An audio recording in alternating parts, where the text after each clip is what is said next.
Bem, vou fazer um comentário sobre essa questão aqui, que é um exercício que tenta replicar uma decisão de projeto de um novo produto em uma empresa industrial.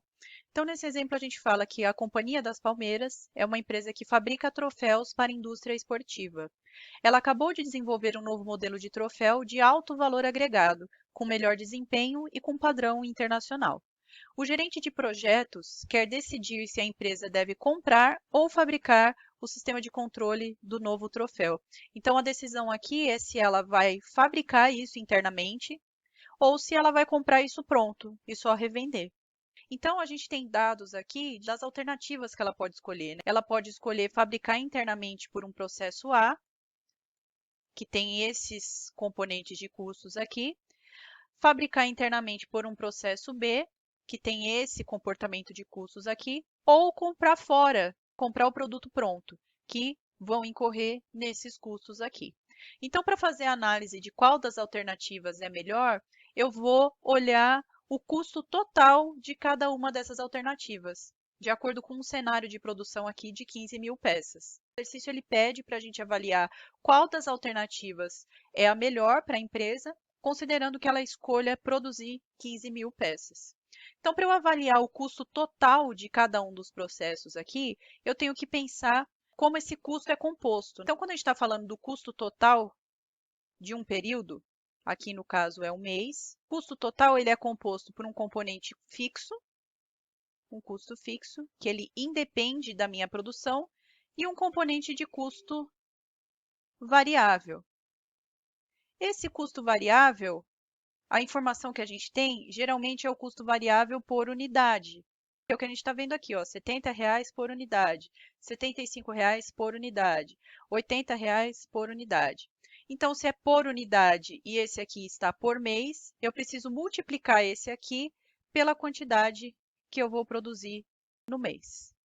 Então, para saber o custo total de produção em um dado período, eu tenho que ter o custo fixo daquele período, mais o meu custo variável unitário, vezes a quantidade produzida.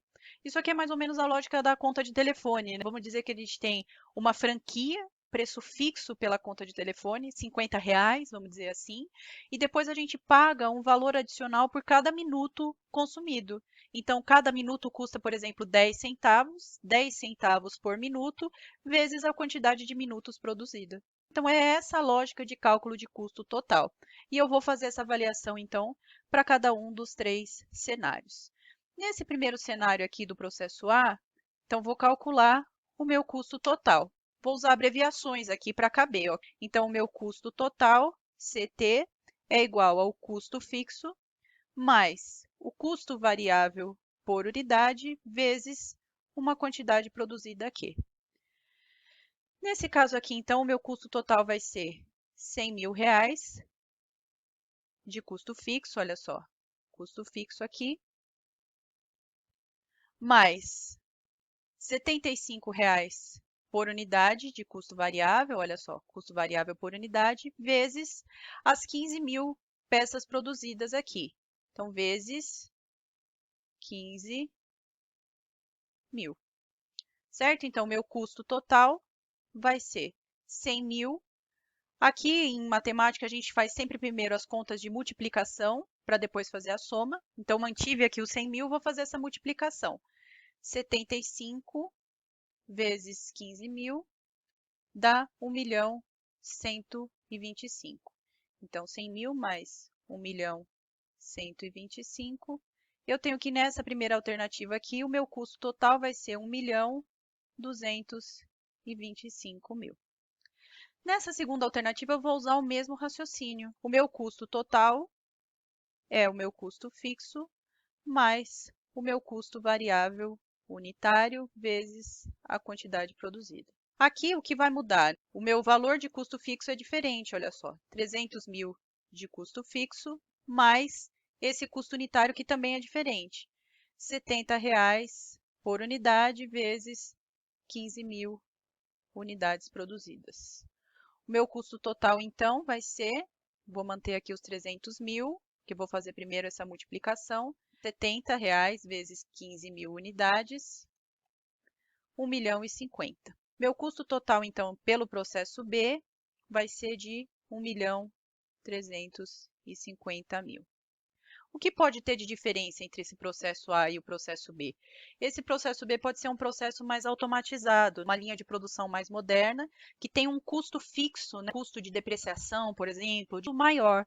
Mas aí, por ela ser automatizada, o custo variável acaba sendo menor. Vamos dizer que eu tenho menos horas de trabalho, menos homem-hora, né? Menos pessoas trabalhando na linha de produção. Então, acaba diminuindo o custo variável. Esse aqui pode ser um processo mais manual, ele acaba sendo mais barato em questão de custo fixo, mas é mais caro em questão de custo variável. E esse terceiro aqui é um projeto de aquisição externa. Então, eu não vou ter custo fixo. É como se eu não tivesse que instalar uma linha de produção para começar a comercializar esse novo produto. Quem vai fazer isso é o meu fornecedor. Eu vou comprar dele pronto já. E para calcular o custo total, eu pego o custo fixo mais meu custo variável por unidade vezes as unidades produzidas. Meu custo total aqui, então, vai ser, meu custo fixo é zero, mais R$ 80 vezes 15.000 unidades produzidas. Meu custo total vai ser, então, 80 vezes 15.000, R$ 1.200.000. Então, olhando agora essas três alternativas, o que a empresa vai pensar? Qual delas é a mais econômica para eu produzir e comercializar esse novo produto? Olhando as três aqui, a que acaba sendo mais vantajosa é essa alternativa aqui. Mais barato ela comprar o produto pronto do que produzir pelo processo A ou processo B. Existem outras variáveis de decisão para esses casos de comprar o produto pronto, variáveis estratégicas, por exemplo, questão de você abrir segredo industrial. No futuro pode ser que esse parceiro comercial passe a produzir e comercializar esse produto. Tem questões de responsabilidade também, né? Então, tem lojas, por exemplo, que a gente vê casos na imprensa, né, que acabam terceirizando a parte de produção das peças, e aí esses parceiros, né, esses fornecedores, usam na produção dessas peças mão de obra escrava. Então, é um assunto delicado que não envolve só custos, existem fatores estratégicos e éticos também para serem avaliados. Então, pensem nessa análise econômica, mas também uma análise estratégica e uma análise ética também. No segundo cenário aqui, a gente está pedindo para avaliar agora com 50.000 peças. Será que em um cenário de 50.000 peças, a alternativa de aquisição externa continua sendo vantajosa? Vou ter que fazer as contas. Então vamos lá, vamos seguir a mesma lógica para comparar os três processos de fabricação desse produto aqui. Então, pelo processo A, o meu custo total vai ser o custo fixo mais custo variável por unidade vezes a quantidade produzida. Custo total, 100.000 de custo fixo, mais R$ 75. Agora a quantidade mudou, né? Agora são 50.000 unidades. Custo total vai ser, então, 100.000 mais o produto dessa multiplicação aqui, 3.750.000. Custo total, 3.850.000. No segundo cenário, aqui, vou refazer o mesmo cálculo. Custo total é o custo fixo mais custo variável por unidade vezes a quantidade. Custo total é 300.000 de custo fixo mais R$ 70 vezes 50.000 unidades. Custo total, 300.000 mais o resultado dessa multiplicação aqui, R$ 3.500.000. Custo total vai ser, então, 3.800.000. Nessa última alternativa aqui, o meu custo total vai ser custo fixo mais custo variável por unidade vezes a quantidade produzida. Custo total é R$ 0 de custo fixo mais R$ 80 vezes 50.000 unidades produzidas. O custo total, então, aqui vai ser 4 milhões de reais. Olhando então para agora esse cenário de 50.000 peças, qual das alternativas é a mais vantajosa economicamente para a empresa? Veja que agora esse processo aqui acabou ficando mais caro. Acaba que o processo mais vantajoso para a empresa é o processo B, 3.800.000. A nossa visão de custo total acaba sendo muito afetada pelas quantidades produzidas. Existe um padrão de custos fixos que se mantém nos períodos, né, independente da quantidade produzida, mas existe um componente de custo variável que aumenta e diminui conforme essa produção aumenta ou diminui. Então, a gente precisa analisar o conjunto dos dois para saber quais alternativas são mais vantajosas.